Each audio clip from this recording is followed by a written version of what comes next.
Today we're going to be reading more of Frankenstein. If you're just joining us, welcome everyone. I'm just sorting out some things on YouTube before we begin. It shouldn't take very long. It looks like we're just about done. Okay. Happy Valentine's Day to all you people out there. I hope that it's been a good day for you. Or if not, well, I hope it's about to get a little bit better. Okay, I think we're all set, guys. Let's do this.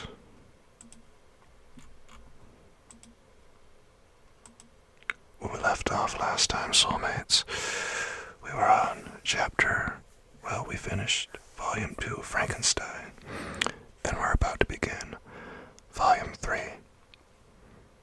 Volume 3. We're about 2/3 of the way done with Frankenstein, my friends. 2/3. Okay, looks like everything's all set over on YouTube. Good. With that, let's get ourselves a drink of coffee, and let's begin, soulmates. Cheers, Daryl. Excuse me. Cheers to all you lovers out there.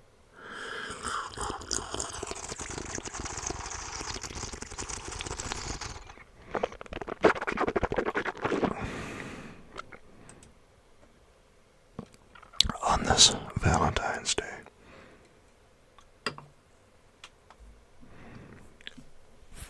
let's begin, soulmates.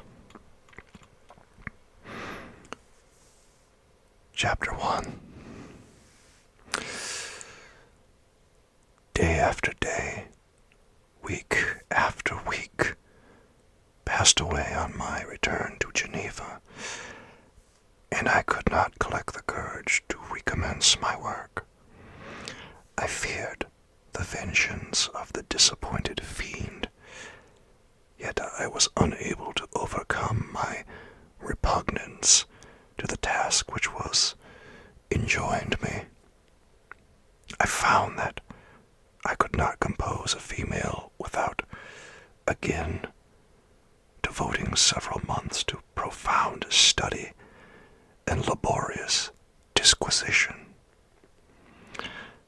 I had heard of some discoveries having been made by an English philosopher, the knowledge of which was material to my success, and I sometimes thought of obtaining my father's consent to visit England for this purpose.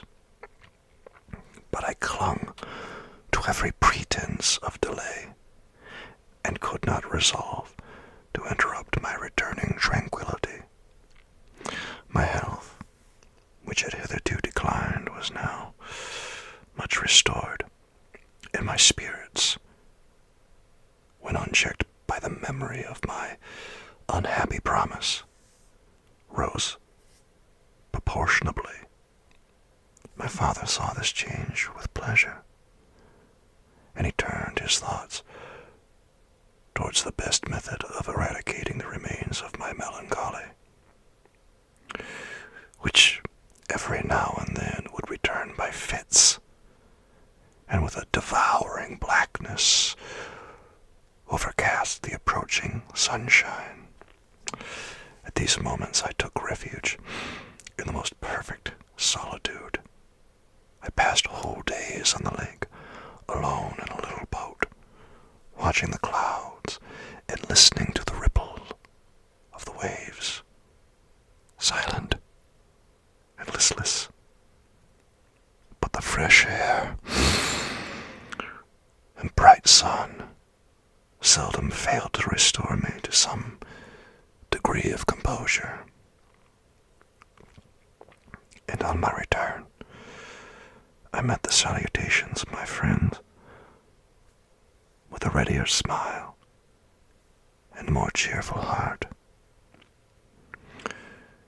It was after my return from one of these rambles that my father, calling me aside, thus addressed me. "Hello there, Desiree. How are you tonight?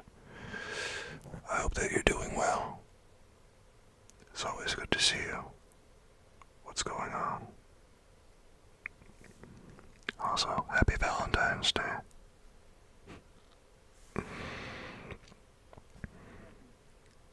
I am happy to remark, my dear son, that you have resumed your former pleasures and seem to be returning to yourself, and yet you are still unhappy and still avoid our society.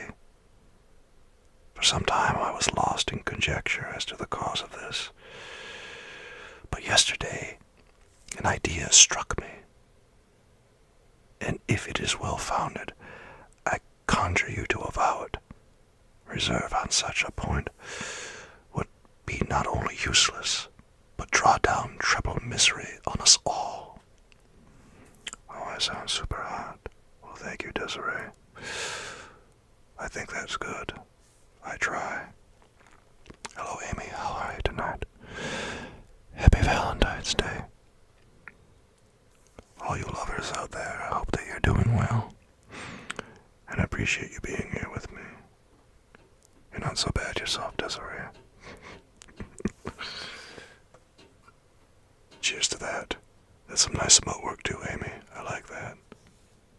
Look at those hearts. Two halves of a whole. Two halves of a whole. Just like that. Meeting and connecting. Cheers, my friends.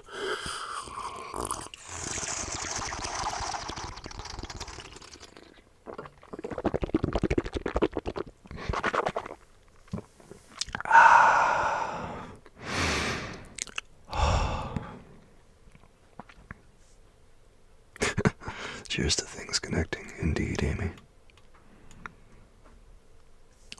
You ever hear me speak sometimes and think to yourself, what is he talking about? Happens to me all the time. I trembled violently at this exordium, and my father continued. I confess, my son, that I have always looked forward to your marriage with your cousin as the tie of our domestic comfort in the stay of my declining years. You were attached to each other from your earliest infancy. You studied together and appeared in dispositions and tastes entirely suited to one another. But so blind is the experience of man that what I conceived to be the best assistance to my plan may have entirely destroyed it. You perhaps regard her as your sister, without any wish that she might become your wife. Nay, you may have met with another whom you love, and considering yourself as bound in honor to your cousin, this struggle may occasion the poignant misery which you appear to feel. My dear father, reassure yourself. I love my cousin tenderly and sincerely. I never saw any woman who excited, as Elizabeth does, my warmest admiration and affection. My future hopes and prospects are entirely bound up in the expectation of our union.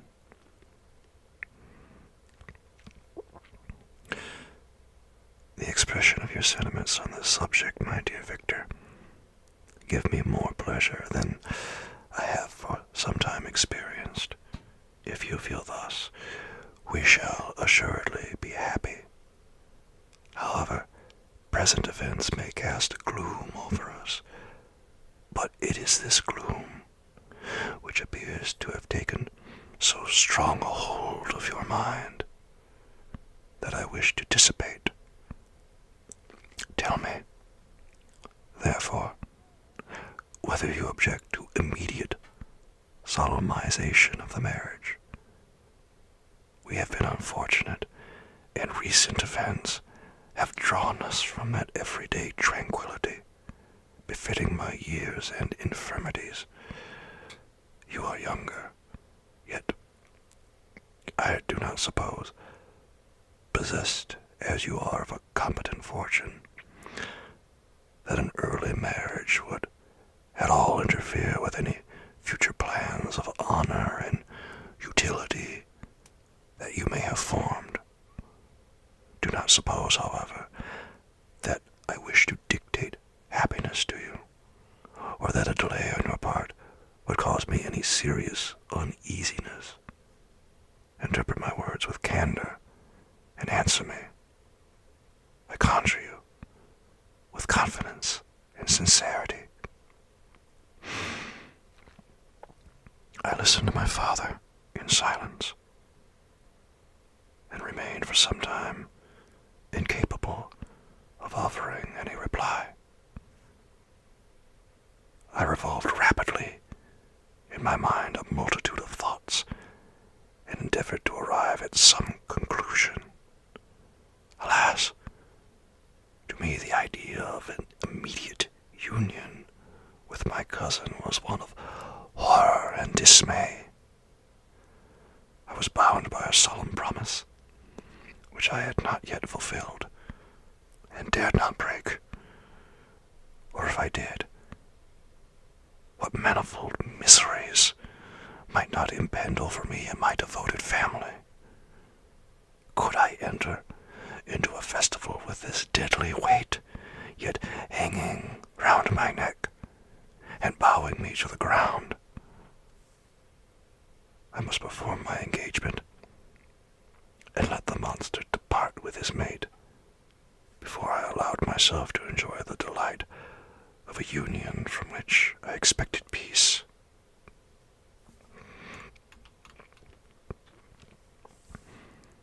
I remembered also the necessity imposed upon me of either journeying to England or entering into a long correspondence with those philosophers of that country, whose knowledge and discoveries were of indispensable use to me in my present undertaking.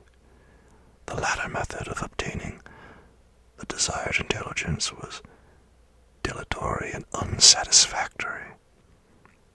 Besides, any variation was agreeable to me, and I was delighted with the idea of spending a year or two in change of scene and variety of occupation, in absence from my family, during which period some event might happen which would restore me to them in peace and happiness.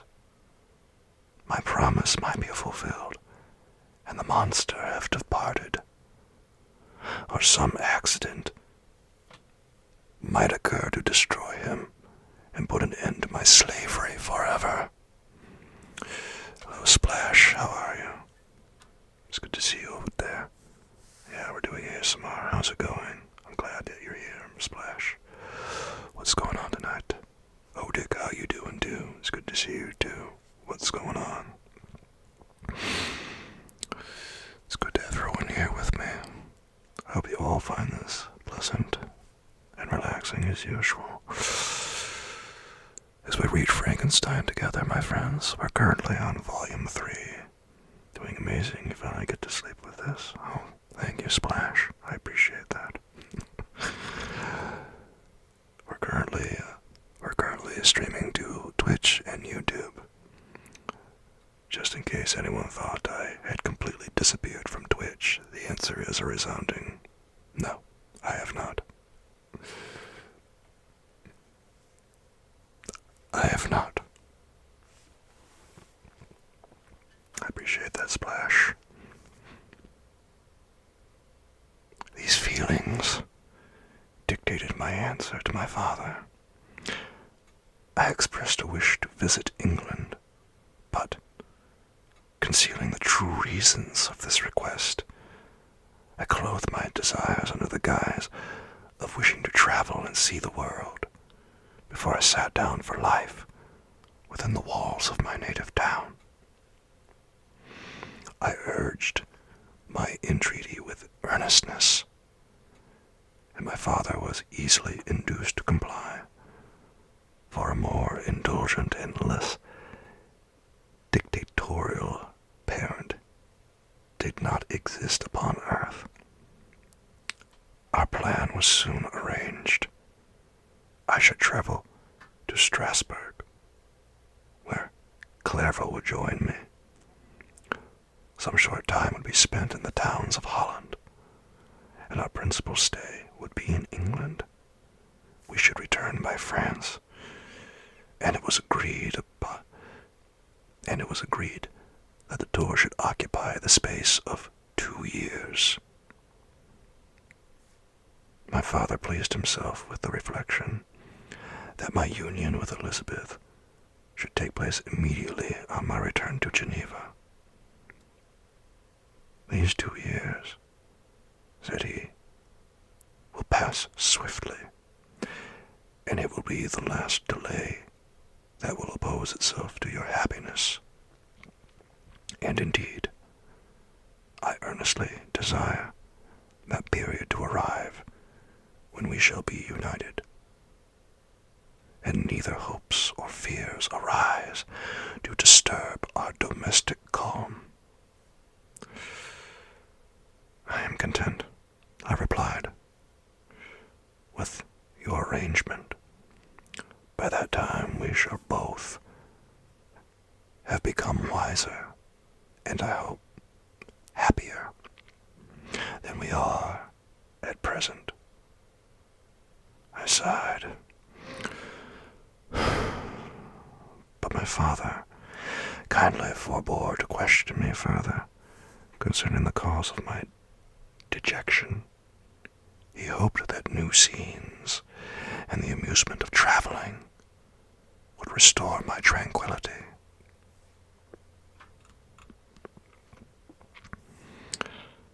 I now made arrangements for my journey, but one feeling haunted me, which filled me with fear and agitation.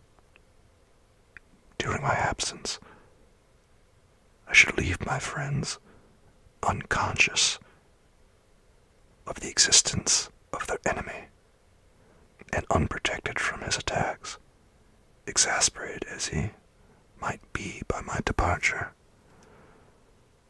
But he had promised to follow me wherever I might go, and would he not accompany me to England? This imagination was dreadful in itself, but soothing, inasmuch as it supposed the safety of my friends. I was agonized with the idea of the possibility that the reverse of this might happen, but through the whole period during which I was the slave of the creature, I allowed myself to be governed by the impulses of the moment, and my present sensations strongly intimated that the fiend would follow me and exempt my family from the danger of his machinations. It was in the latter end of August that I departed to pass 2 years of exile. Elizabeth approved of the reasons of my departure, and only regretted that she had not the same opportunities of enlarging her experience and cultivating her understanding. She wept, however, as she bade me farewell,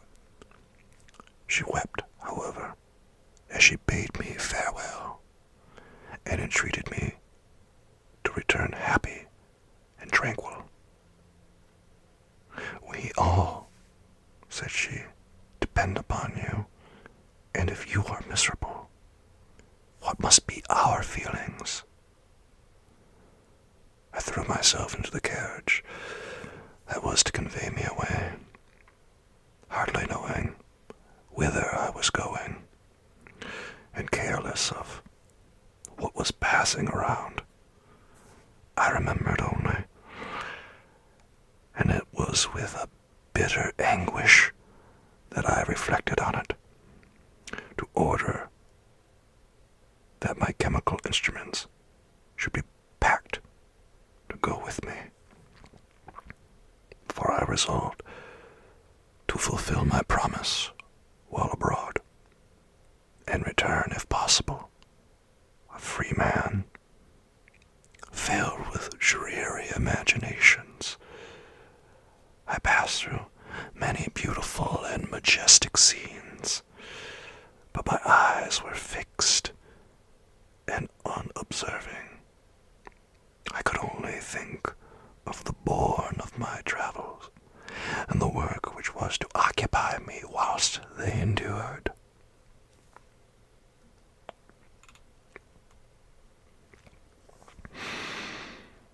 After some days spent in listless indolence, during which I traversed many leagues, I arrived at Strasbourg, where I waited 2 days for Clerval.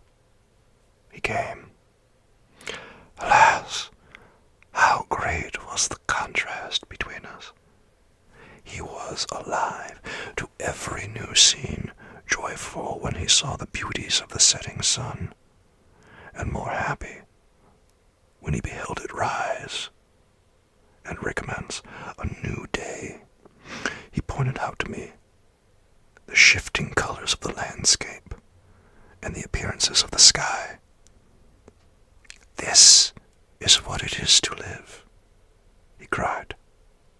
"Now I enjoy existence. But you, my dear Frankenstein, wherefore are you desponding and sorrowful?"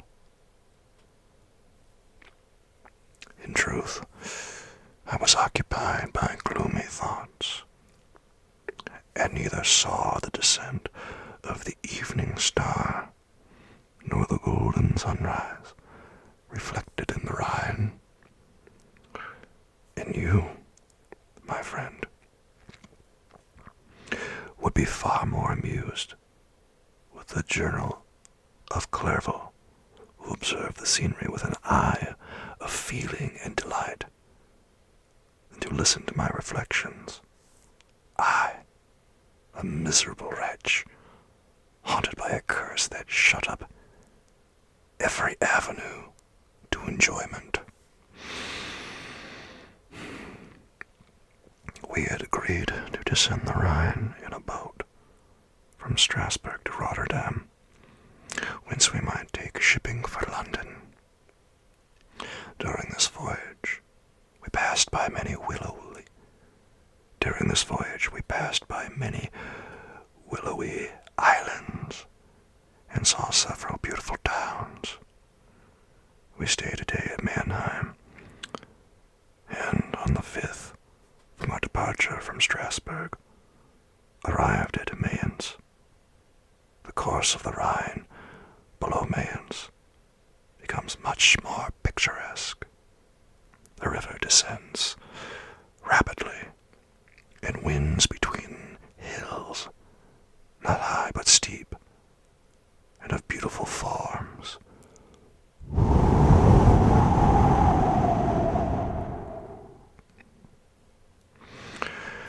We saw many ruined castles standing on the edges of precipices, surrounded by black woods, high and inaccessible. This part of the Rhine, indeed, presents a singularly variegated landscape. In one spot, you view rugged hills, ruined castles overlooking tremendous precipices, with the dark Rhine rushing beneath, and on the sudden turn of a promontory, flourishing vineyards with green sloping banks and a meandering river, and a populous towns occupy the scene.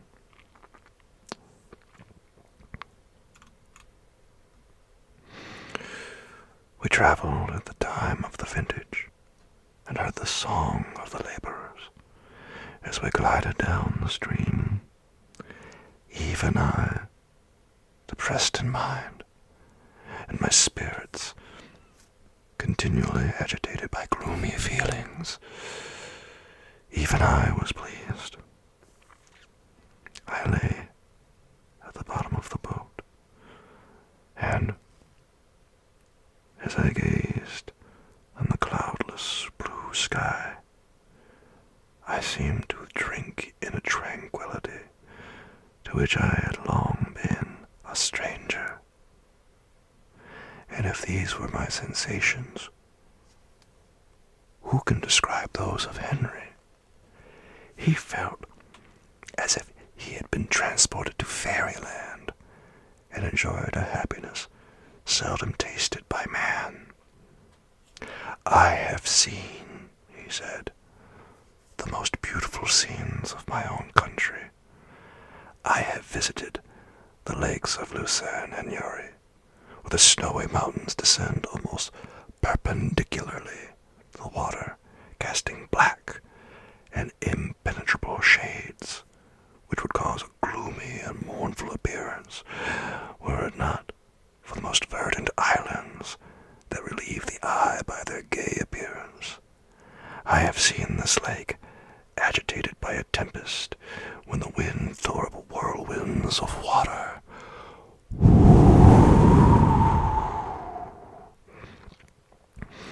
and gave you an idea of what the waterspout must be on the great ocean, and the waves dash with fury at the base of the mountain where the priest and his mistress were overwhelmed by an avalanche, and where their dying voices are still said to be heard amidst the pauses of the nightly wind.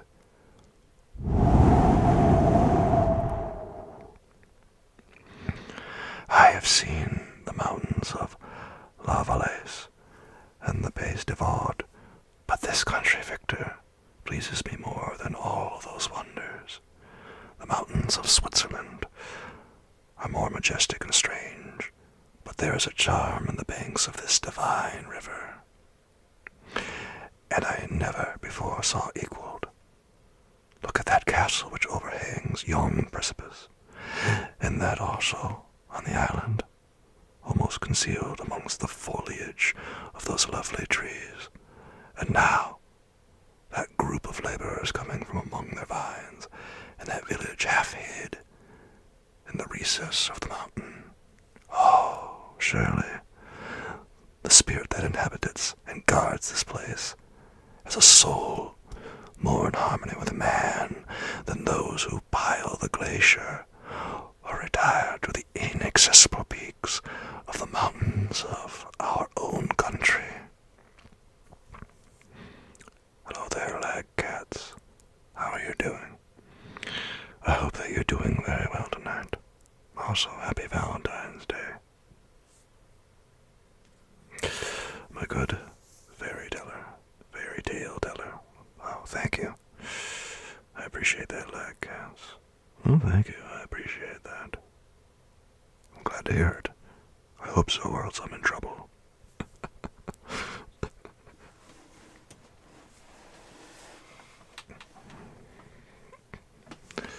We're currently reading Frankenstein. We're on Volume 3, Chapter 1.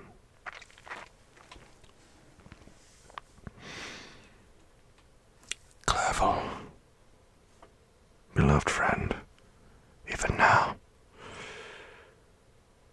it delights me to record your words, and to dwell on the praise of which you are so eminently deserving. He was a being formed in the very poetry of nature. His wild and enthusiastic imagination was chastened by the sensibility of his heart. His soul overflowed with ardent affections, and his friendship was of that devoted and wondrous nature that the worldly minded teach us to look for only in the imagination. But even human sympathies were not sufficient to satisfy his eager mind, the scenery of external nature, which others regard only with admiration, he loved with ardor.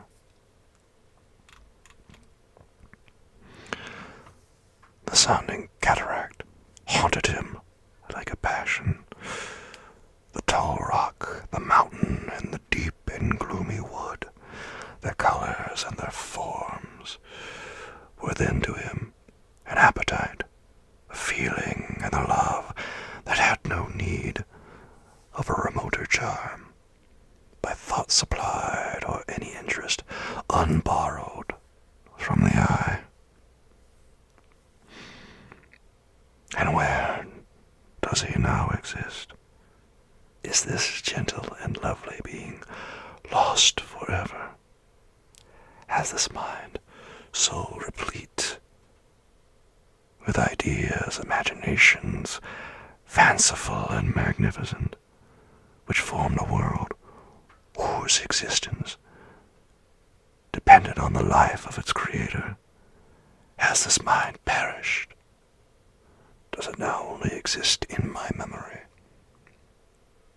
No, it is not thus. Your form, so divinely wrought and beaming with beauty, has decayed, but your spirit still visits and consoles your happy friend. Thank you, Black Cats. I appreciate that. It's very kind of you to say. I hope so. Boy, imagine if it wasn't. Imagine if my voice was grating.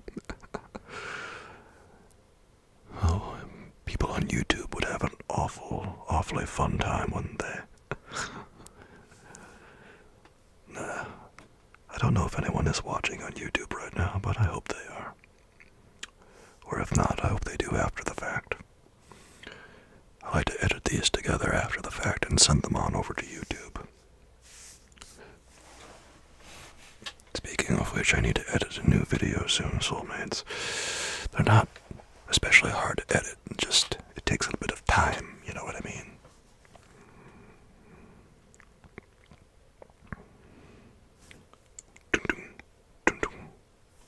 I see that heart. That's nice.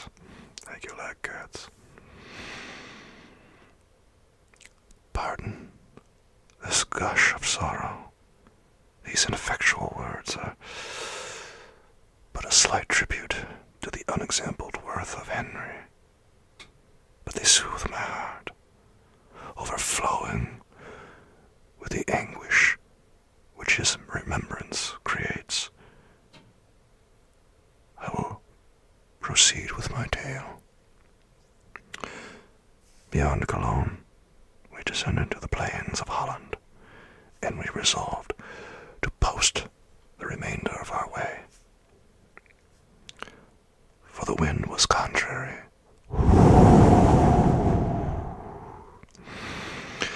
and the stream of the river was too gentle to aid us.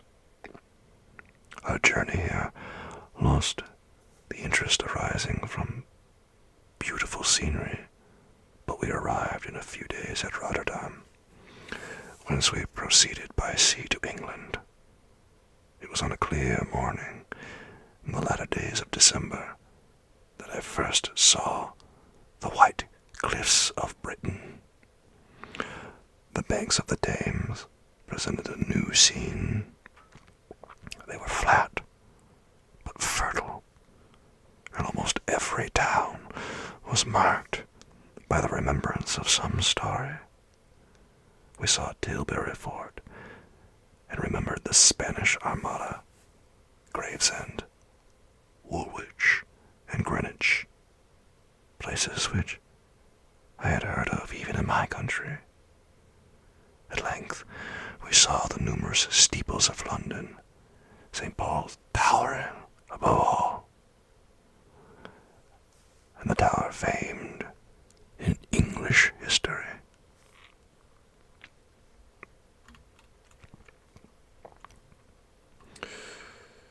That marks the end of chapter 1 of Volume 3, Soulmates. Let's get ourselves a little sippy sip of coffee before we continue. Cheers, my friends.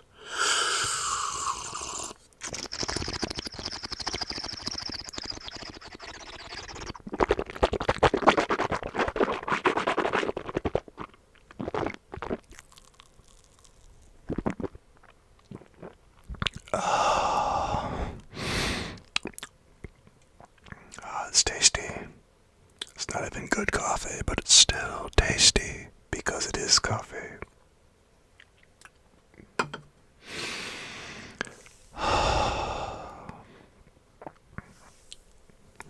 Loosen up a little bit, soulmates. I hope everyone's comfortable out there. We've still got about, ballpark an hour and a half. Well, an hour and 20 some odd minutes at least.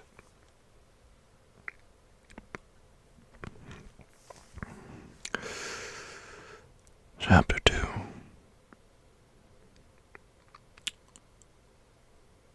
London was our present point of rest. We determined to remain several months in this wonderful and celebrated city.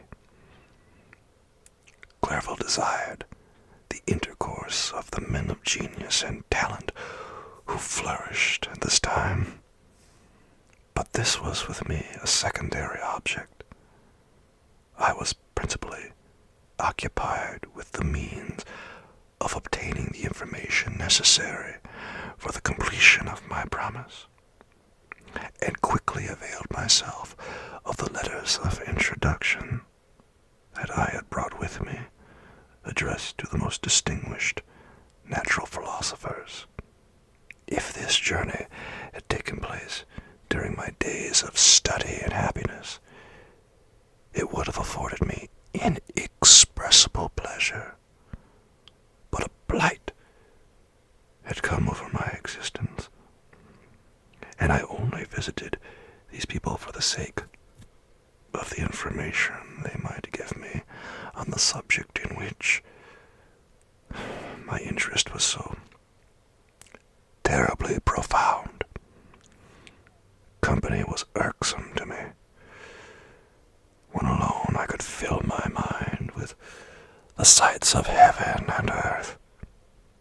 The voice of Henry soothed me, and I could thus cheat myself into a transitory peace.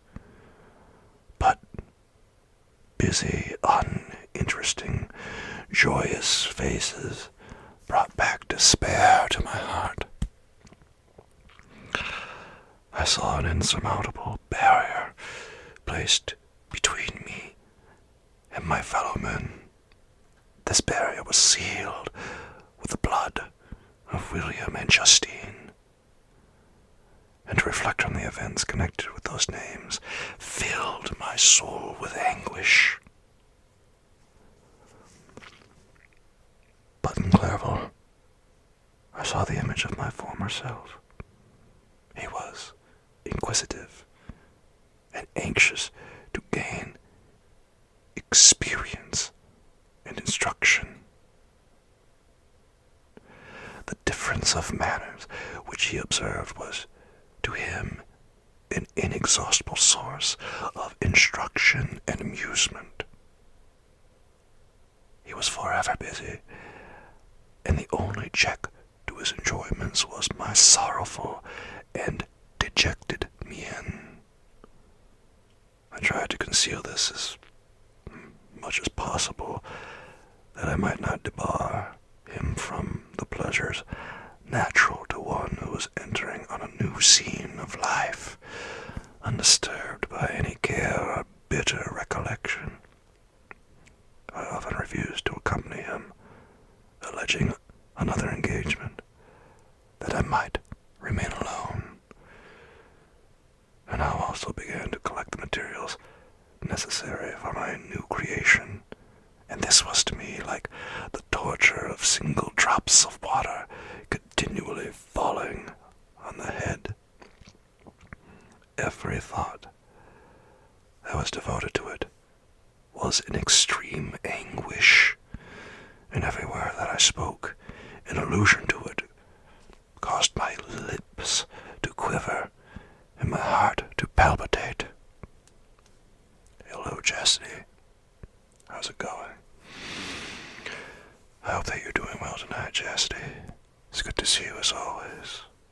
Happy Valentine's Day. Well, for another 10 minutes at least.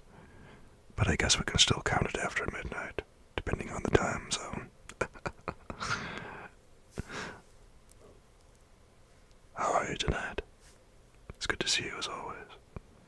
We're currently on chapter 2 of volume 3 of Frankenstein. We're getting closer and closer to the end. Happy Valentine's Day. Okay, it's still 10:50 there. Well.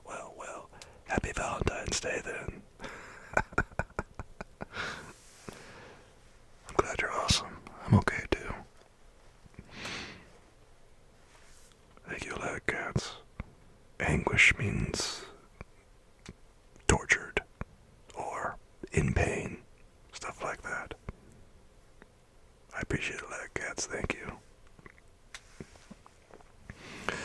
I hope that you had a good day. I hope you had a good Valentine's Day. I went out to lunch with somebody today. It was nice. I haven't been out to eat in a while. And the service was pretty good, so that was nice too. The restaurant was very empty though. It was kind of sad to see because it wasn't a bad restaurant. I'm not sure how long it's going to be around.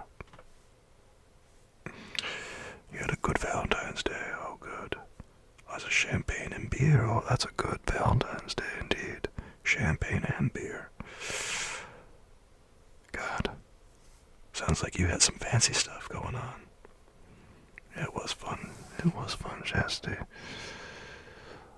We were planning on getting dessert, but when it was all said and done, they were too full to have dessert. Their eyes are bigger than their stomach. I said to them, matter of fact, I thought you wanted to have it. They said, I can't. The burger was too much. Oh, some dirty ones. Nice slag cats. They said maybe next time. Well, maybe next time we will have dessert. Because the stuff they had didn't sound too bad.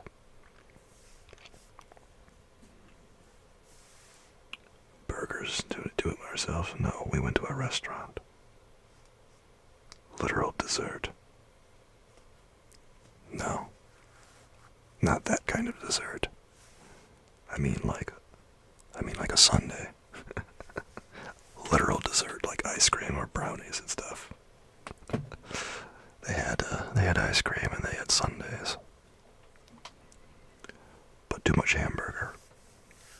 They got too full.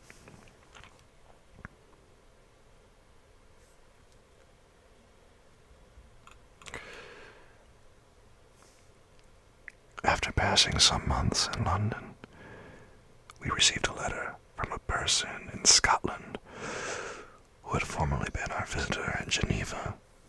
He mentioned the beauties of his native country and asked us if those were not sufficient allurements to induce us to prolong our journey as far north as Perth, where he resided.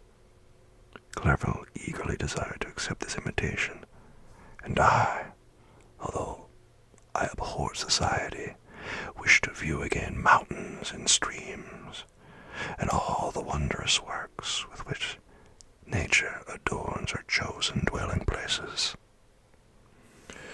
You've always wanted to try creme brulee. Well, I've had creme brulee at a fancy restaurant once. It's a very expensive dinner, by the way. It's like $100 to eat there. Good Lord. $100 for 2 people, that is. But, yeah, the creme brulee, it's a little bit like having, best way to describe it, it's like breaking through, like candy glass, right? And then, like, you eat that along with, like, a substance that's a little bit like yogurt. No, not yogurt, more like pudding. It's a lot like pudding. Yeah. A little bit like that.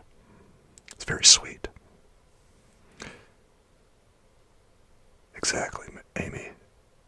Pudding with burnt sugar. That's essentially what creme brulee is. Pudding with burnt sugar. You're right. That's like glass that you have to break through is the burnt sugar. And then you just scoop it up. It's not bad, but very, very sweet. Yeah, it was really expensive, probably because I had the surf and turf. The steak, along with like the lobster, does not come cheap. Steak and lobster, that was a bit much on my part. Well, only been to a fancy restaurant once in my life. Thank you, lad cats. I don't mind a little steak and lobster, if I do say so.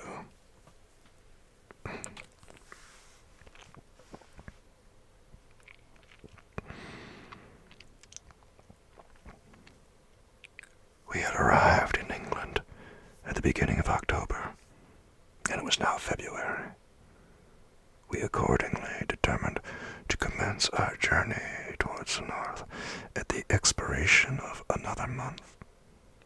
In this expedition, we did not intend to follow the great road to Edinburgh, but to visit Windsor, Oxford, Matlock, and the Cumberland Lakes, resolving to arrive at the completion of this tour about the end of July.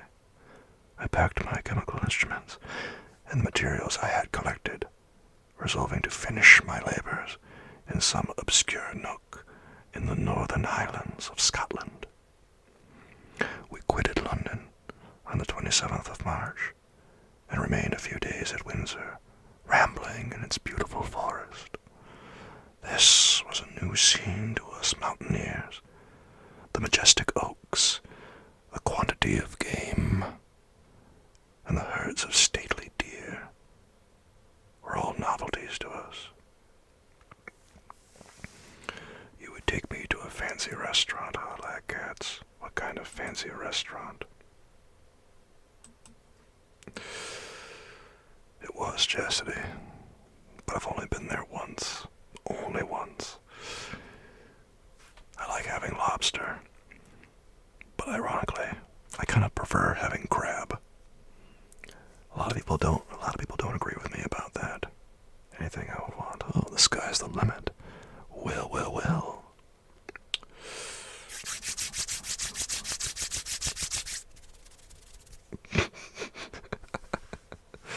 Seafood.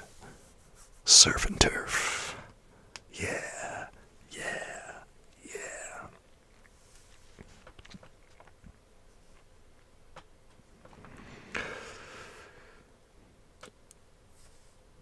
From thence, we proceeded to Oxford. As we entered the city, our minds were filled with the remembrance of the events that had been transacted there more than a century and a half before. It was here that Charles I had collected his forces. This city had remained faithful to him after the whole nation had forsaken his cause to join the standard of Parliament and liberty. The memory of that unfortunate king and his companions, the amiable Falkland, the insolent Gower, his queen and son, gave a peculiar interest to every part of the city, which they might be supposed to have inhabited. The spirit of elder days found a dwelling here, and we delighted to trace its footsteps. If these feelings had not found an imaginary gratification, the appearance of the city had yet in itself sufficient beauty to obtain our admiration. The colleges are ancient and picturesque. The streets are almost magnificent, and the lovely Isis, which flows beside it through meadows of exquisite verdure, is spread forth into a placid expanse of waters, which reflects its majestic assemblage of towers and spires and domes embosomed among aged trees.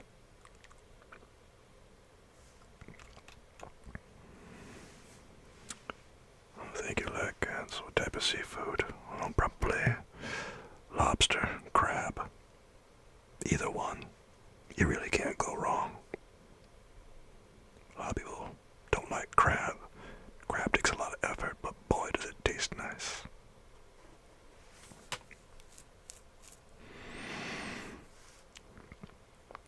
I enjoy this scene, and yet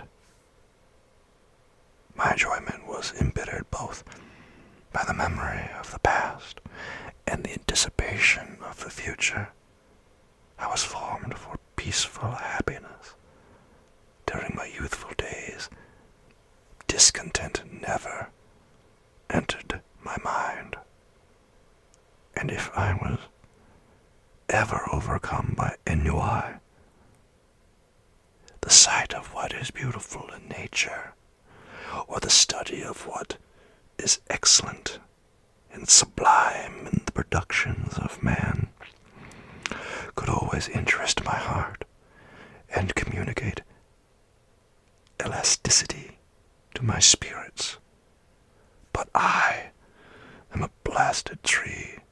The bolt has entered my soul, and I felt then that I should survive to exhibit what I shall soon cease to be, the miserable spectacle of wrecked humanity, pitiable to others, and abhorrent to myself. Sushi and dumplings. Oh, I like sushi. Yeah, sushi's nice. There's a Japanese restaurant around here that's really good, but I don't go there that often because it's very, very expensive. It's good though. Very high quality food. Some nice emote work there, Amy. I like that. Meow.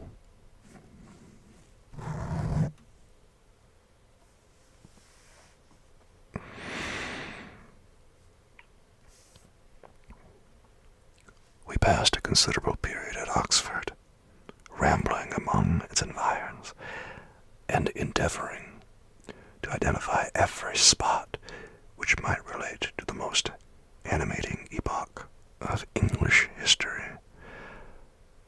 Our little voyages of discovery were often prolonged by the successive objects that presented themselves. We visited the tomb of the illustrious Hampden, and the field on which that patriot fell. For a moment, my soul was elevated from its debasing and miserable fears to contemplate the divine ideas of liberty and self-sacrifice, of which these sites were the monuments and the remembrancers. For an instant, I dared to shake off my chains and look around me with a free and lofty spirit. But the iron had eaten into my flesh, and I sank again, trembling and hopeless, into my miserable self. I deserve it, though. I would take you there. Oh, thank you. I appreciate that. That's very kind of you. Sushi. The hardest part is deciding what kind to get. How many of you soulmates out there have had sushi? And if you do like it, what's your favorite, guys? I'm all ears. You seem like you are, lad cats.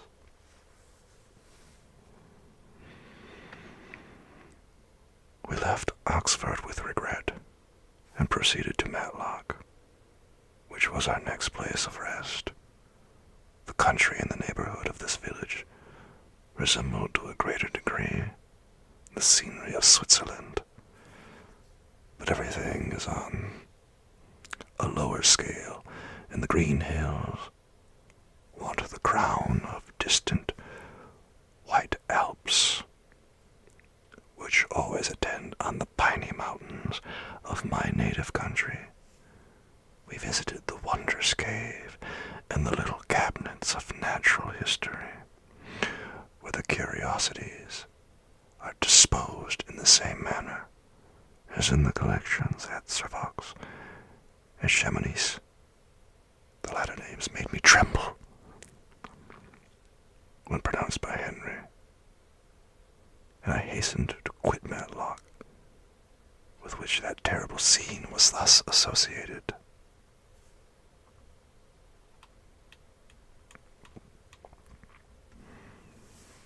Oh, thank you, Lagcats.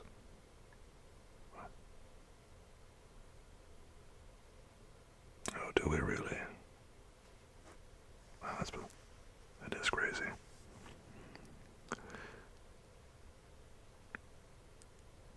From Derby, still journeying northward, we passed 2 months in Cumberland and Westmoreland. I could now almost fancy myself among the Swiss mountains. The little patches of snow which yet lingered on the northern sides of the mountains, the lakes, and the dashing of the rocky streams were all familiar and dear sights to me. Here also we made some acquaintances who almost contrived to cheat me into happiness. The delight of Clerval was proportionably greater than mine. His mind expanded in the company of men of talent, and he found in his own greater nature capacities and resources than he could have imagined himself to have possessed while he associated with his inferiors. "I could pass my life here," said he to me, "and among these mountains I should scarcely regret Switzerland and the Rhine." But he found that a traveler's life is one that includes much pain amidst its enjoyments. His feelings are forever on the stretch, and when he begins to sink into repose, he finds himself obliged to quit that on which he rests in pleasure for something new, which again engages his attention, and which also he forsakes for other novelties. We had scarcely visited the various lakes of Cumberland and Westmoreland, and conceived an affection for some of the inhabitants, when the period of our appointment with our Scotch friend approached, and we left them to travel on. For my own part, I was not sorry. I had now neglected my promise for some time, and I feared the effects of the demon's disappointment. He might remain in Switzerland and wreak his vengeance on my relatives. This idea pursued me and tormented me at every moment, from which I might otherwise have snatched repose and peace. I waited for my letters with feverish impatience. If they were delayed, I was miserable, and overcome by 1,000 fears. And when they arrived, and I saw the superscription of Elizabeth or my father, I hardly dared to read and ascertain my fate. Sometimes I thought that the fiend followed me, and might expedite my remissness by murdering my companion. When these thoughts possessed me, I would not quit Henry for a moment, but followed him as his shadow, to protect him from the fancied rage of his destroyer. I felt as if I had committed some great crime, the consciousness of which haunted me. I was guiltless, but I had indeed drawn down a horrible curse upon my head, as mortal as that of crime.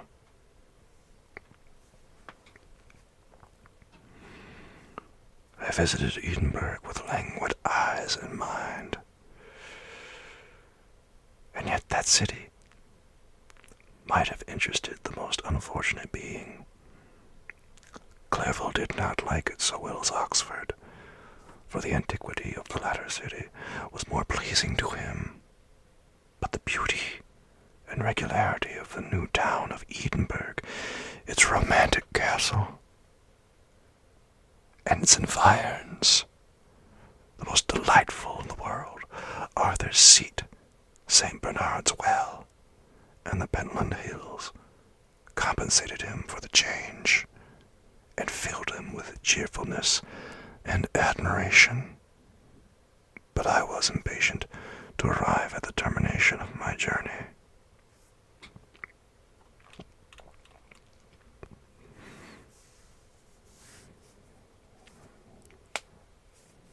Oh, thank you, lad cats.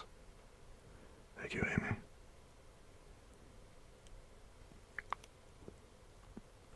I appreciate it, lad cats. Thank you.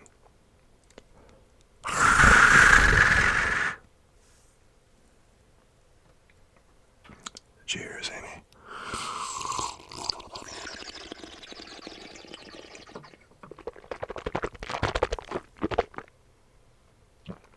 Hello, Chastity. That's some nice remote work, too. I like that. I'm drinking Dunkin' Donuts coffee. Nothing particularly special. Black coffee.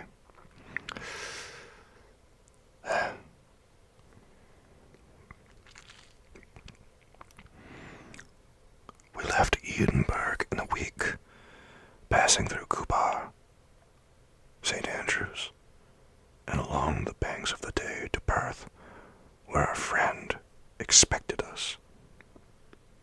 But I was in no mood to laugh and talk with strangers, or to enter into their feelings or plans with the good humor expected from a guest. And accordingly, I told Clerval that I wished to make the tour of Scotland alone. Do you, said I, enjoy yourself, and let this be our rendezvous. I may be absent a month or two, but do not interfere with my motions. I entreat you. Leave me to peace and solitude for a short time, and when I return, I hope it will be with a lighter heart, more congenial to your own temper. Would you really like cats? Well, what kind of drink would that be? Henry wished to dissuade me, but seeing me bent on this plan, ceased to remonstrate. He entreated me to write often. I had rather be with you, he said, in your solitary rambles, than with these Scotch people whom I do not know. Hasten then, my dear friend, to return, that I may again feel myself somewhat at home, which I cannot do in your absence. Having parted from my friend, I determined to visit some remote spot of Scotland and finish my work in solitude. I did not doubt but that the monster followed me and would discover himself to me when I should have finished, that he might receive his companion. With this resolution I traversed the northern highlands and fixed on one of the remotest of the Orkneys as the scene labors. It was a place fitted for such a work, being hardly more than a rock whose high sides were continually beaten upon by the waves. The soil was barren, scarcely affording pasture for a few miserable cows, and oatmeal for its inhabitants, which consisted of 5 persons, whose gaunt and scraggy limbs gave tokens of their miserable fare. Vegetables and bread, when they indulged in such luxuries, and even fresh water, was to be procured from the mainland, was about 5 miles distant.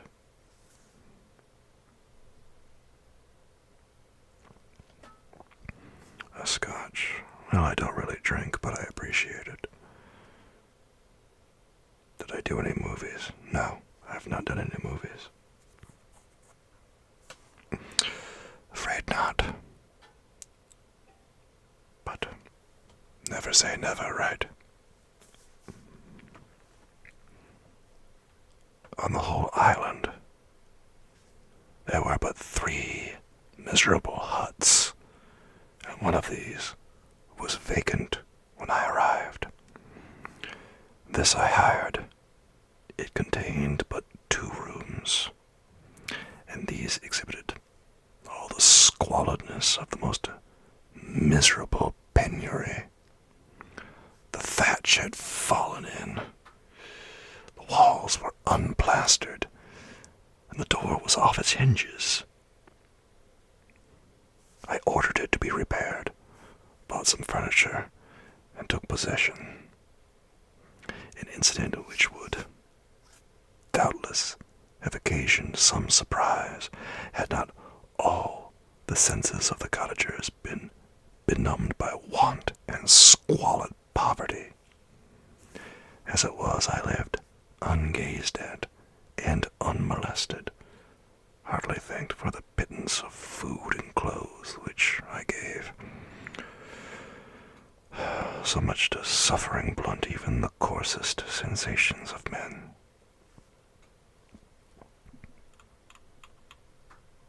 Oh, was that so like cats? Well, I hope so. And I hope they enjoy it.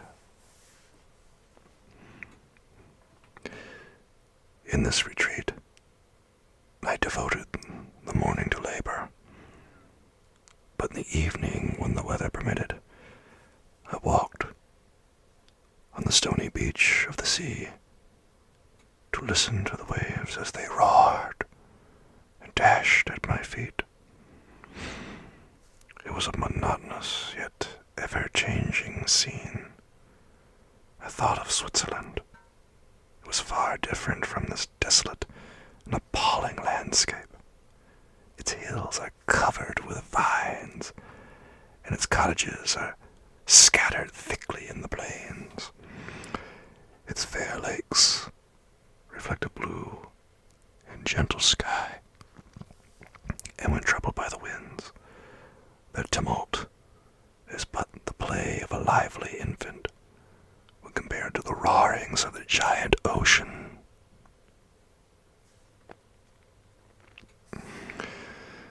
In this manner, I distributed my occupations when I first arrived, but as I proceeded in my labor, it became every day more horrible and irksome to me. Sometimes I could not prevail on myself to enter my laboratory for several days, and at other times I toiled day and night in order to complete my work. It was indeed a filthy process in which I was engaged. During my first experiment, a kind of enthusiastic frenzy had blinded me to the horror of my employment. My mind was intently fixed on the sequel of my labor, and my eyes were shut to the horror of my proceedings. But now I went to it in cold blood, and my heart often sickened at the work of my hands. Thus situated, employed in the most detestable occupation, immersed in a solitude where nothing could for an instant call my attention from the actual scene in which I was engaged, my spirits became unequal. I grew restless and nervous. Every moment I feared to meet my persecutor. Sometimes I sat with my eyes fixed on the ground, fearing to raise them, lest they should encounter the object which I so much dreaded to behold. I feared to wander from the sight of my fellow creatures, lest when alone he should come to claim his companion. In the meantime I worked on, and my labor was already considerably advanced. I looked towards completion. I looked towards its completion with a tremulous and eager hope, which I dared not trust myself to question, but which was intermixed with obscure forebodings of evil that made my heart sicken in my bosom.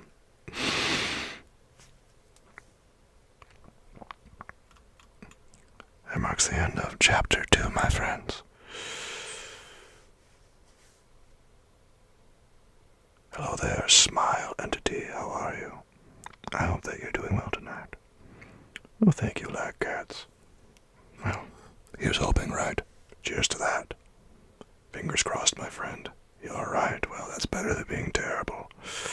Happy Valentine's Day. Maybe. Well, close enough.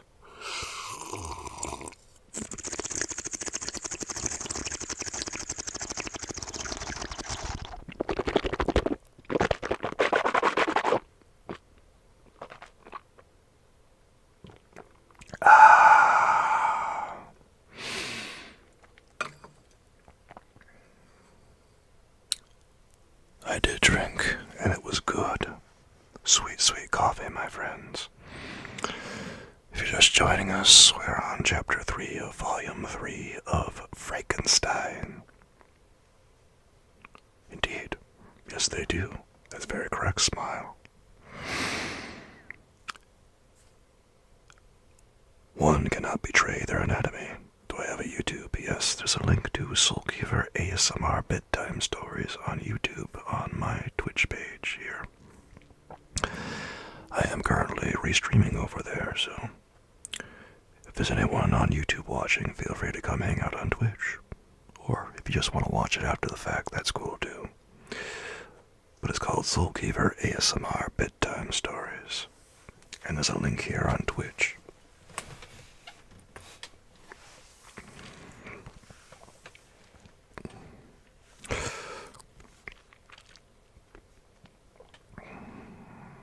Well, it's a good question, lag cats. I suppose we'll just have to get over it together, won't we? Or I guess I should say answer it together. Ah, well. Chapter 3. I sat one evening in my laboratory.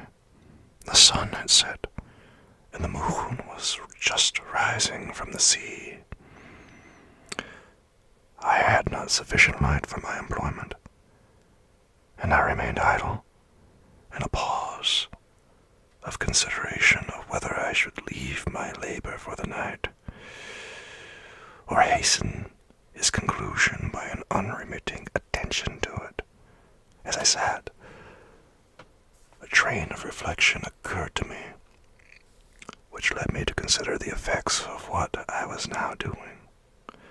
3 years before, I was engaged in the same manner, and had created a fiend whose unparalleled barbarity had desolated my heart, and filled it forever with the bitterest remorse. I was now about to form another being, of whose dispositions I was alike ignorant. She might become 10 times more malignant than her mate, and delight, for its own sake, in murder and wretchedness. He had sworn to quit the neighborhood of man and hide himself in deserts, but she had not, and she, who in all probability was to become a thinking reasoning animal might refuse to comply with a compact made before her creation. They might even hate each other. The creature who already lived loathed his own deformity. And might he not conceive a greater abhorrence for it when it came? And might he not conceive a greater abhorrence for it when it came before his eyes in the female form? She might also turn with disgust from him to the superior beauty of man. She might quit him, and he be again alone, exasperated by the fresh provocation of being deserted by one of his own species.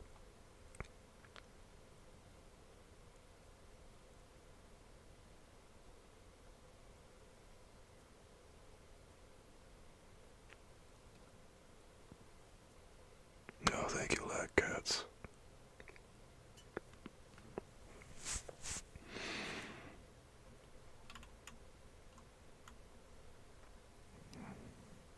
Kind of big yourself, huh? Well, that's cool. Impressive. Congratulations. It's okay.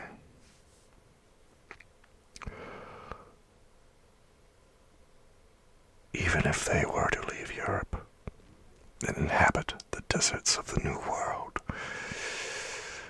yet one of the first results of those sympathies for which the demon thirsted would be children, and a race of devils would be propagated upon the earth, who might make the very existence of the species of man a condition precarious and full of terror. Had I right, for my own benefit, to inflict this curse upon everlasting generations? I had before been moved by the sophisms of the being I had created.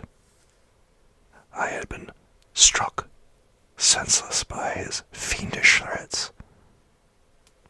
But now, for the first time, the wickedness of my promise burst upon me.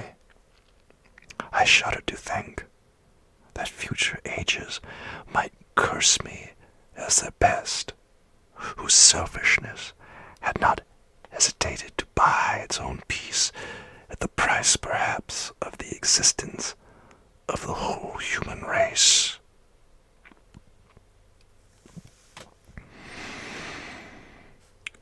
I trembled,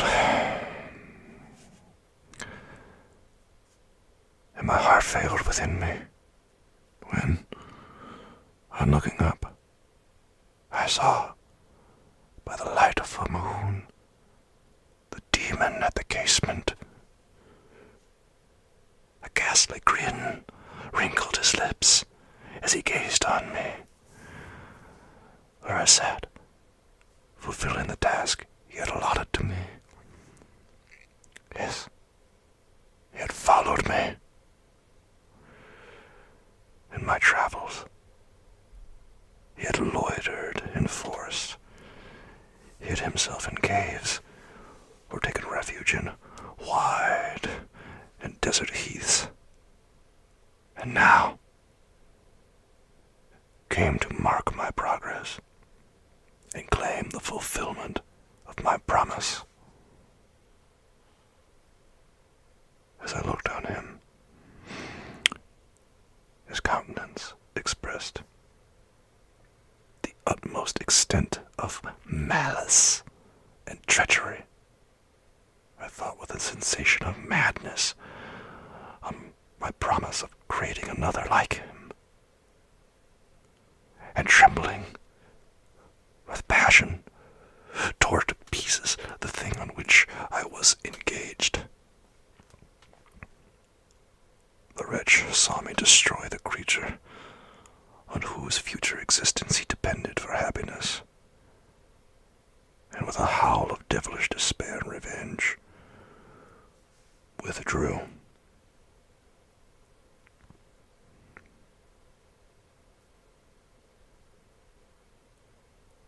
I left the room, and locking the door,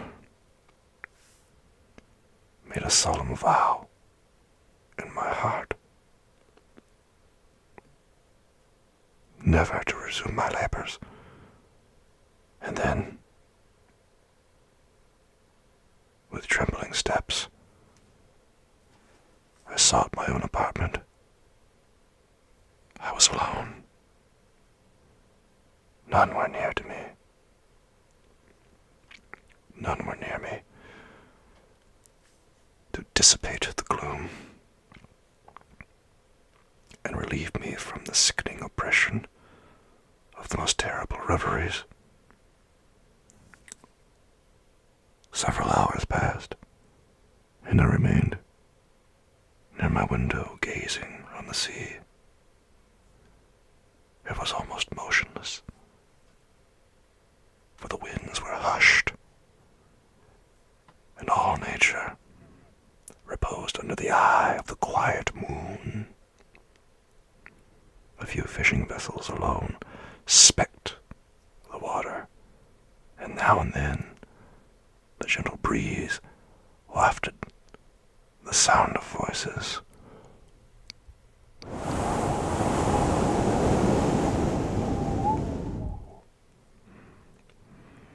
As the fishermen called to one another, I felt the silence, although I was hardly conscious of its extreme profundity, until my ear was suddenly arrested by the paddling of oars near the shore, and a person landed close to my house.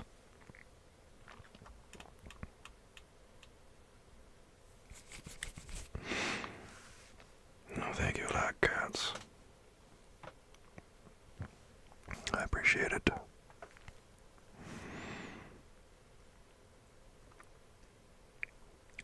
And a few minutes later, I heard the creaking of my door, as if someone endeavored to open it softly. I trembled from head to foot. I felt a presentiment of who it was, and wished to rouse one of the peasants who dwelt in a cottage not far from mine. But I was overcome by the sensation of helplessness, so often felt in frightful dreams, when you in vain endeavor to fly from an impending danger, and was rooted to the spot. Presently, I heard the sound of footsteps along the passage.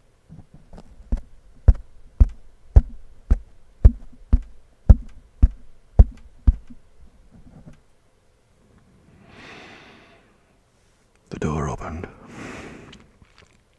and the wretch whom I dreaded appeared. Shutting the door, he approached me and said, in a smothered voice, "You have destroyed the work which you began. What is it that you intend? Do you dare to break your promise? I have endured toil and misery. I left Switzerland with you. I crept along the shores of the Rhine, among its willow islands, and over the summits of its hills. I have dwelt many months in the heaths of England, and among the deserts of Scotland. I have endured incalculable fatigue and cold and hunger. Do you dare destroy my hopes? Begone. I do break my promise. Never will I create another like yourself, equal in deformity and wickedness.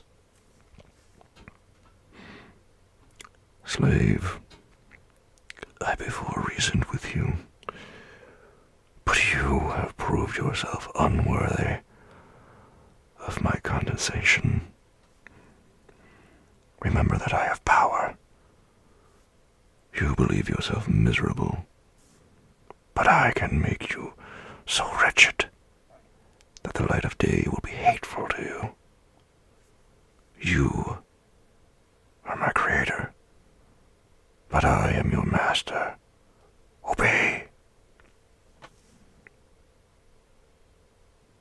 The hour of my weakness is past, and the period of your power has arrived.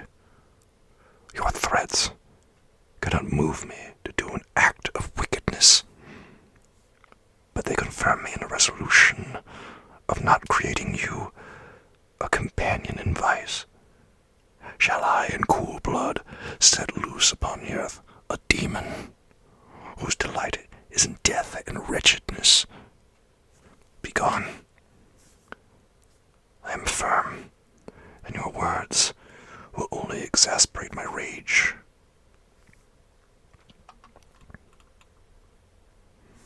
Thank you, lag cats. I appreciate it.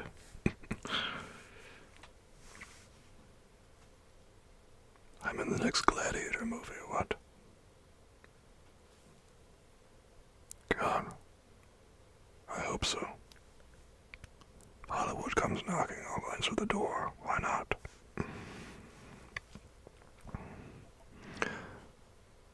The monster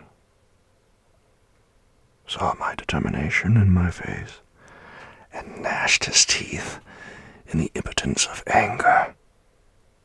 Shall each man, cried he, find a wife for his bosom, and each beast have his mate, and I be alone? I had feelings of affection, and they were requited by detestation and scorn.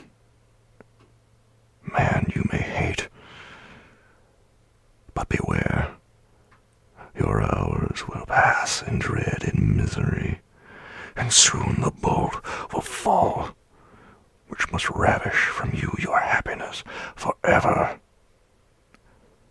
Are you to be happy, while I grovel in the intensity of my wretchedness? You can blast my other passions,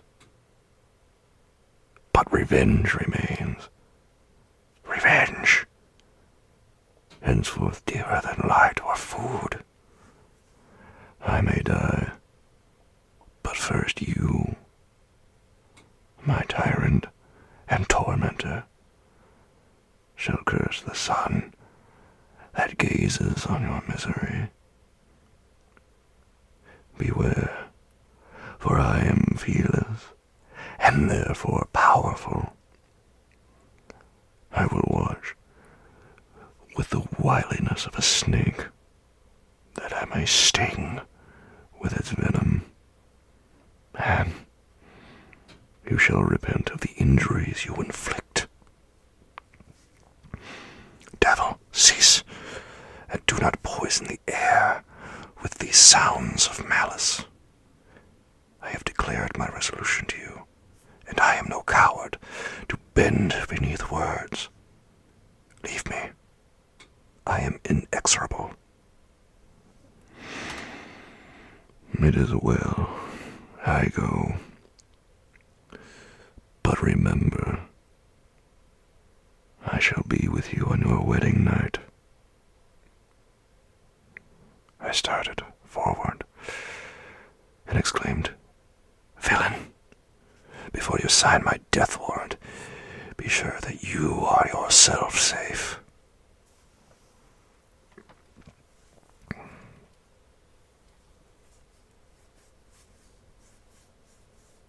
Black cats, thank you. I appreciate that.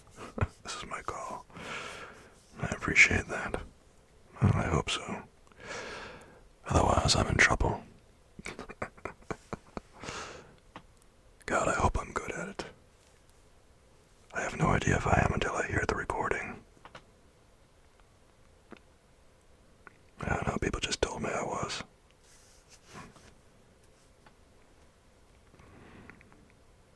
I would have seized him, but he eluded me and quitted the house with precipitation. In a few moments I saw him in his boat, which shot across the waters with an arrowy swiftness, and soon lost amidst the waves. All was again silent, but his words rung in my ears. I burned with rage to pursue the murderer of my peace and precipitate him into the ocean. I walked up and down my room hastily and perturbed, while my imagination conjured up 1,000 images to torment and sting me. Why had I not followed him and closed with him in mortal strife? But I had suffered him to depart, and he had directed his course towards the mainland. I shuddered to think who might be the next victim sacrificed to his insatiate revenge. And then I thought again of his words. I will be with you on your wedding night. That, then, was the period fixed for the fulfillment of my destiny. In that hour I should die, and at once satisfy and extinguish his malice. The prospect did not move me to fear, yet when I thought of my beloved Elizabeth, of her tears and endless sorrow, when she should find her lover so barbarously snatched from her, tears, the first I had shed for many months, streamed from my eyes, and I resolved not to fall before my enemy without a bitter struggle.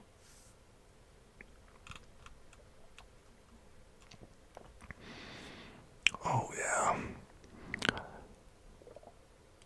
I've read some things in front of people before for certain reasons, and they commented how nice it was, so I figured, well, let's try it out on the internet.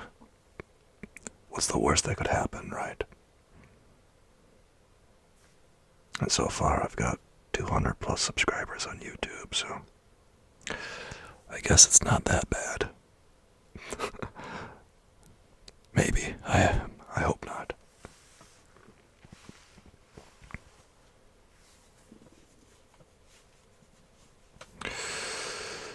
The night passed away, and the sun rose from the ocean. My feelings became calmer, if it may be called calmness, when the violence of rage sinks into the depths of despair. I left the house, the horrid scene of the last night's contention, and walked on the beach of the sea, which I almost regarded as an insuperable barrier between me and my fellow creatures. Nay, a wish that such should prove the fact stole upon me. I desired that I might pass my life on that barren rock, wearily, it is true, but uninterrupted by any sudden shock of misery. If I returned, it was to be sacrificed, or to see those whom I most loved die under the grasp of a demon whom I had myself created. I walked about the aisle like a restless specter, separated from all it loved, and miserable in the separation. When it became noon, and the sun rose higher, I lay down on the grass was overpowered by a deep sleep. I had been awake the whole of the preceding night. My nerves were agitated, and my eyes inflamed by watching and misery. The sleep into which I now sunk refreshed me, and when I awoke, I again felt as if I belonged to a race of human beings like myself, and I began to reflect upon what had passed with greater composure. Yet still the words of the fiend rung in my ears like a death knell. They appeared like a dream, yet distinct and oppressive as a reality. The sun had far descended, and I sat still on the shore, satisfying my appetite, which had become ravenous, with an oaten cake, when I saw a fishing boat land close to me, and one of the men brought me a packet. It contained letters from Geneva and one from Clairvaux, entreating me to join him. He said that nearly a year had elapsed since we had quitted Switzerland, and France was yet unvisited. He entreated me, therefore, to leave my solitary isle and meet him in Perth. In a week from that time, when we might arrange the plan of our future proceedings, this letter in a degree recalled me to life, and I determined to quit my island at the expiration of 2 days.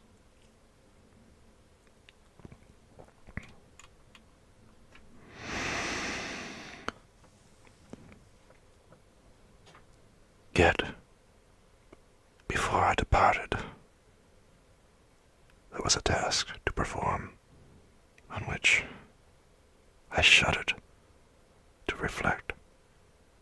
I must pack my chemical instruments, and for that purpose I must enter the room which had been the scene of my odious work, and I must handle those utensils, the sight of which was sickening to me. The next morning at daybreak, I summoned sufficient courage and unlocked the door of my laboratory. The remains of the half-finished creature whom I had destroyed lay scattered on the floor, and I almost felt as if I had mangled the living flesh of a human being. I paused to collect myself, and then entered the chamber. With trembling hand, I conveyed the instruments out of the room, but I reflected that I ought not to leave the relics of my work to excite the horror and suspicion of the peasants, and I accordingly put them into a basket with a great quantity of stones, and laying them up, determined to throw them into the sea that very night. And in the meantime, I sat upon the beach, employed in cleaning and arranging my chemical apparatus.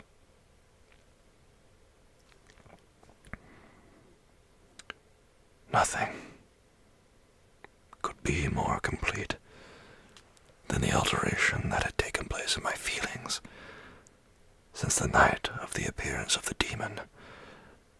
I had before regarded my promise with a gloomy despair as a thing that, with whatever consequences must be fulfilled.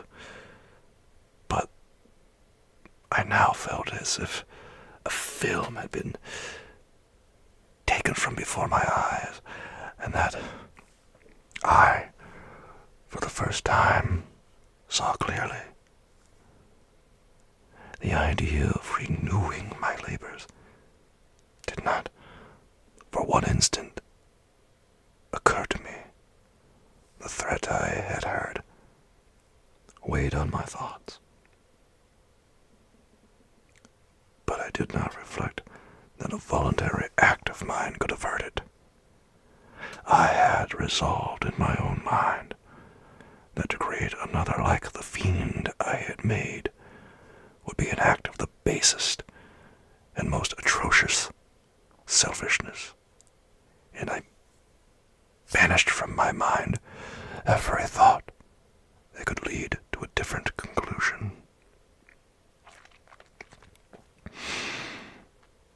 Between 2 and 3 in the morning,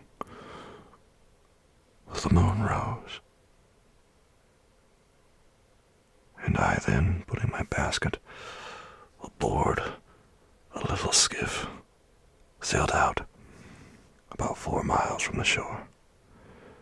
The scene was perfectly solitary. A few boats were returning towards land, but I sailed away from them. I felt as if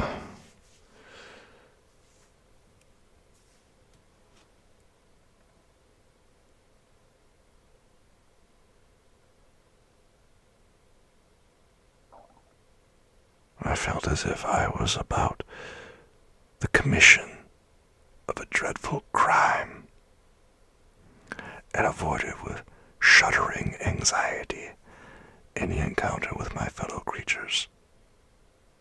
At one time the moon, which had before been clear, was suddenly overspread by a thick cloud, and I took advantage of the moment of darkness and cast my basket into the sea.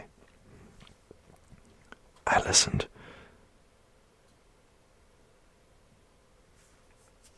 I listened to the gurgling sound as it sunk, and then sailed away from the spot. The sky became clouded, but the air was pure, although chilled by the north-east breeze that was then rising. But it refreshed me and filled me with such agreeable sensations that I resolved to prolong my stay on the water, and fixing the rudder in a direct position, stretched myself at the bottom of the boat. Clouds hid the moon.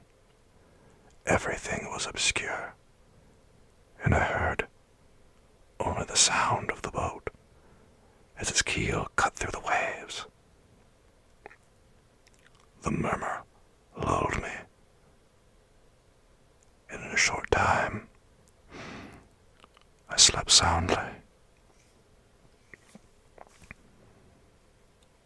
My mic is not muted. I can see my signal. My mic is not muted.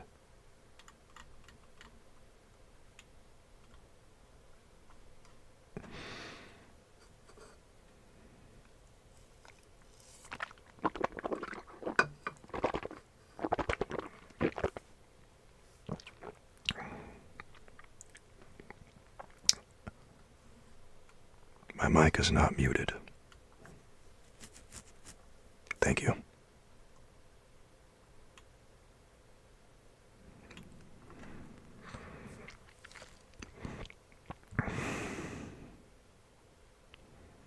That's what I thought, Amy. I can see the signal on OBS.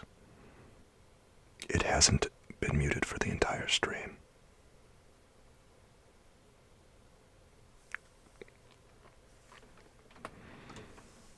If it was muted, I would know because I wouldn't see the signal in OBS.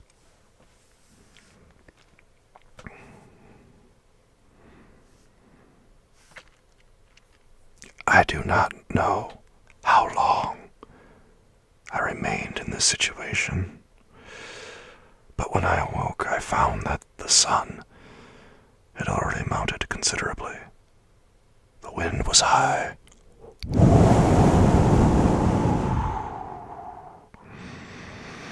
and the waves continually threatened the safety of my little skiff.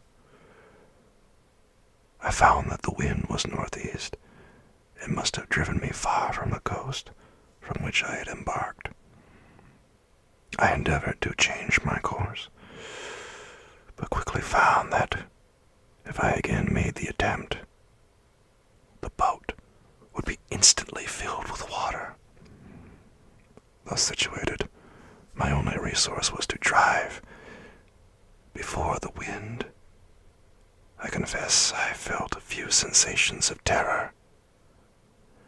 I had no compass with me, and was so little acquainted with the geography of this part of the world that the sun was of little benefit to me.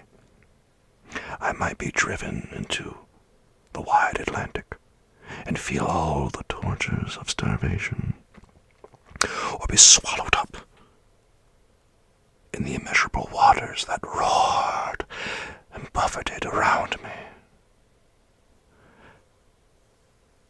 I had already been out many hours and felt the torment of a burning thirst, a prelude to my other sufferings. I looked on the heavens, which were covered by clouds that flew before the wind, only to be replaced by others. I looked upon the sea.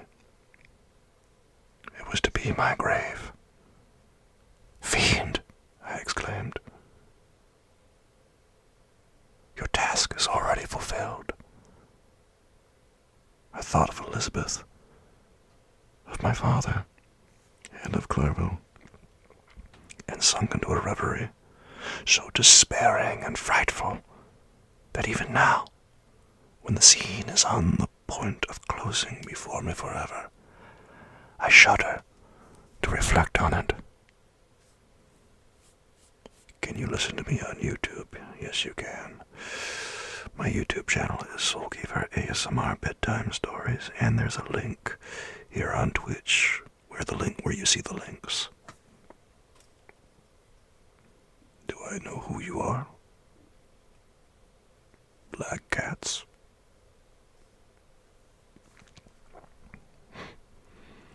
Thank you, Odick. I appreciate that. You've been lurking and listening the entire time. I appreciate that very much, Odick. Thanks for the confirmation.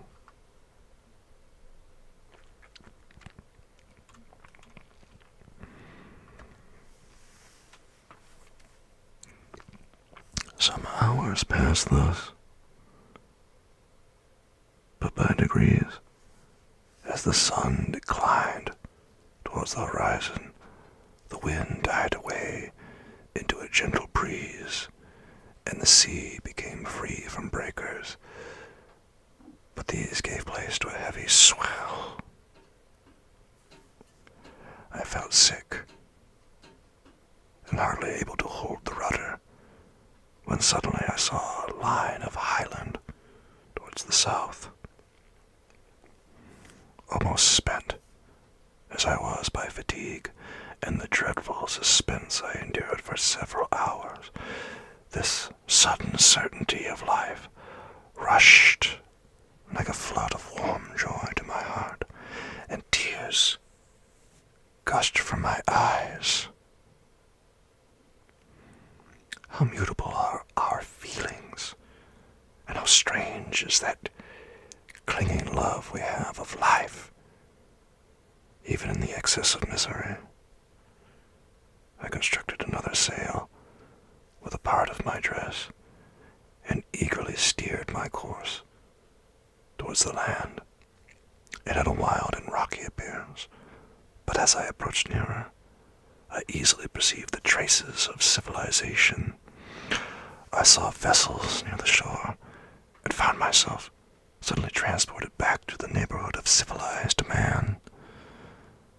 I eagerly traced the windings of the land and hailed a steeple which I at length saw issuing from behind a small promontory. As I was in a state of extreme debility, I resolved to sail directly towards the town as a place where I could most easily procure nourishment. Fortunately, I had money with me.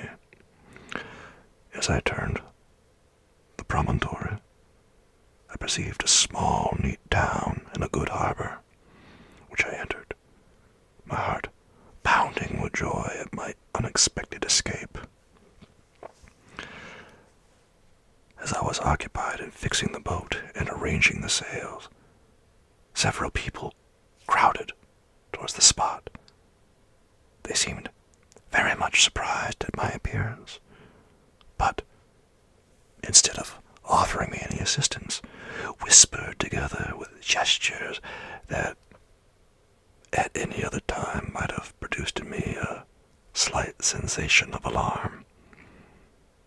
As it was, I merely remarked that they spoke English, and I therefore addressed them in that language. "My good friends," said I, "will you be so kind as to tell me the name of this town and inform me where I am?" "You will know that soon enough," replied a man with a gruff voice. "Maybe you are come to a place that will not prove much to your taste. But you will not be consulted as to your quarters, I promise you." I was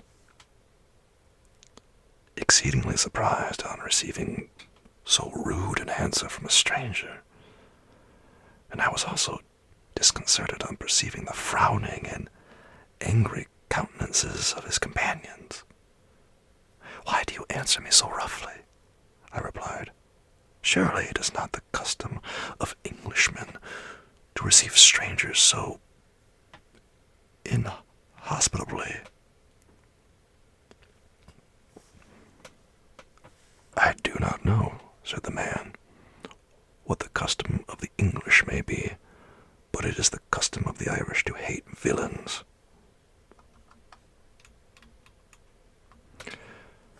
While this strange dialogue continued, I perceived the crowd rapidly increase. Their faces expressed a mixture of curiosity and anger which annoyed and in some degree alarmed me. I inquired the way to the inn, but no one replied. I then moved forward, and a murmuring sound arose from the crowd as they followed and surrounded me, when an ill-looking man approached, tapped me on the shoulder, and said, "Come, sir, you must follow me to Mr. Kerwin's to give an account of yourself." "Who is Mr. Kerwin? Why am I to give an account of myself? Is not this a free country?" "Aye, sir, free enough for honest folks. Mr. Kerwin is a magistrate, and you are to give an account of the death of a gentleman who was found murdered here last night." The answer startled me, but I presently recovered myself. I was innocent.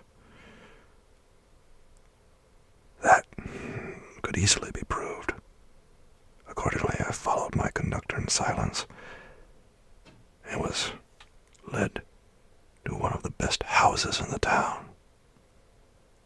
I was ready to sink from fatigue and hunger, but being surrounded by a crowd, I thought it polite to rouse all my strength, that no physical debility might be construed into apprehension or conscious guilt. Little did I then expect the calamity that was in a few moments to overwhelm me, and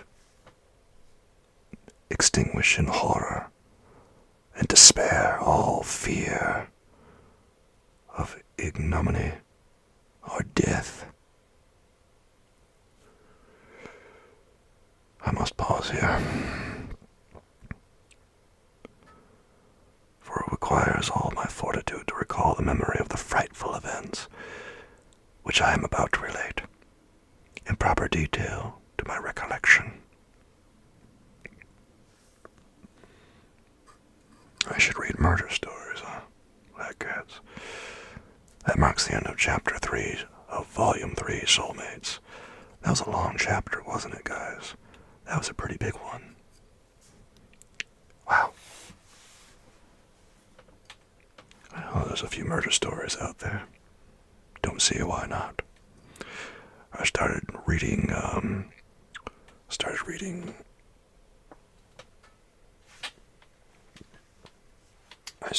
The Picture of Dorian Gray on YouTube Vertical. Yeah, started doing that. It's been decent. I might do another one of those soon.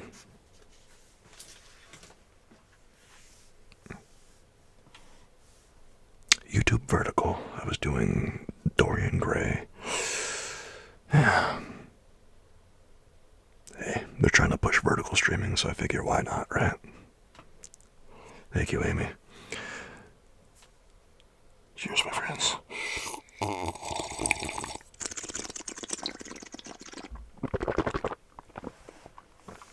Hey, Mercs, how's it going? It's good to see you, dude.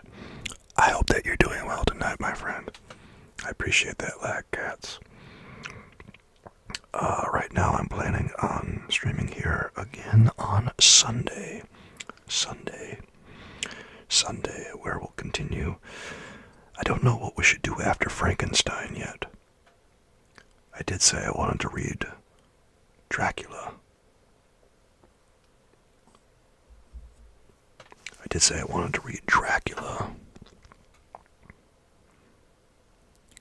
Either that or some H.P. Lovecraft, because there's a lot of H.P. Lovecraft stories. Just got the 9-month sub going on. Oh, nice. 9 months. 9 months, Mercs. My goodness, 9 months. Cheers to that, friends.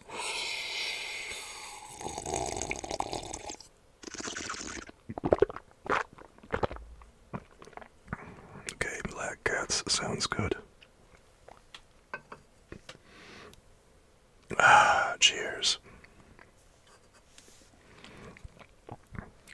Yeah, I've been trying to come on here like every other night or so. Am I open for suggestions? Sure, why not? I'm all ears.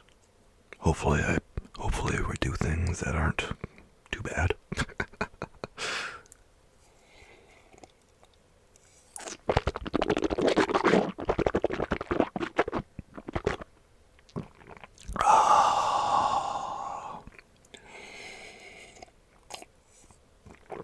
Scary stories to tell in the dark. I thought we were already doing that, Mercs. Wink, wink.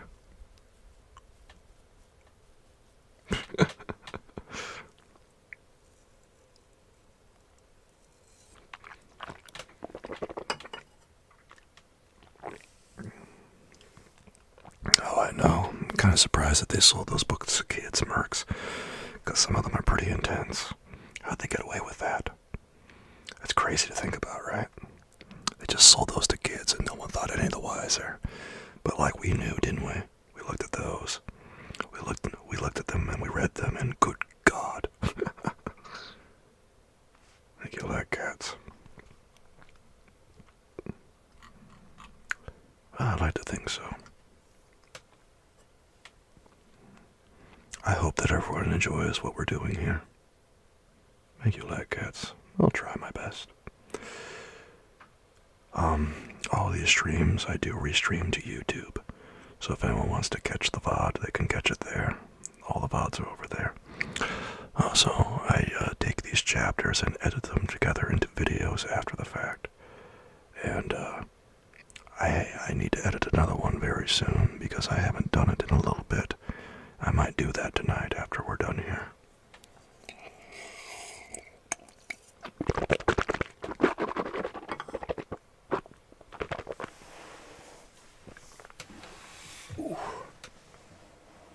How do I do it?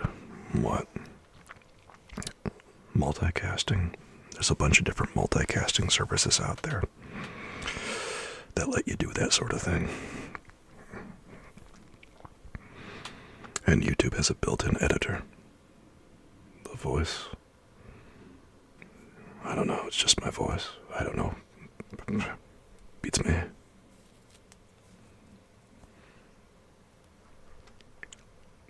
I don't really know. Just comes out. Beats me.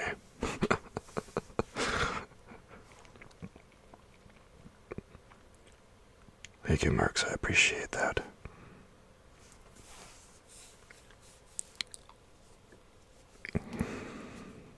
I guess. I've had some voiceover training, but I don't know how much it really moved the needle. Hello, Nims. How's it going? It's good to see you. I hope that you're doing well tonight. What's going on, Nims?